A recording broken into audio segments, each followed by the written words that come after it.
شفنا واحد الظاهره ديال الطلاق في الوسط الفني، شنو رايك؟ والطلاق راه ما كاينش في الوسط الفني، راحت الوسط الفني مسلط عليه الضوء. الطلاق راه كاين راه كاين واحد 800 حاله طلاق وقيله في النهار في المغرب اللي كاينه. يعني الوسط الفني غير مسلط عليه الضوء، وواحد جوج ريوس ما كيبقاوش مفاهمين كيتفارقوا عادي. والطلاق راه ماشي حرام.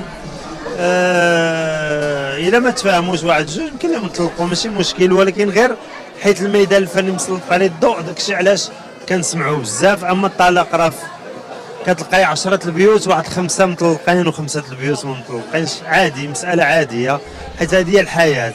الا واحد جوج ما يحاولوا يصلحوا الا كانوا عندهم الوليدات، الا ما قدروش فكل واحد يشد المسيره ديالو، وراه مساله عاديه زعما.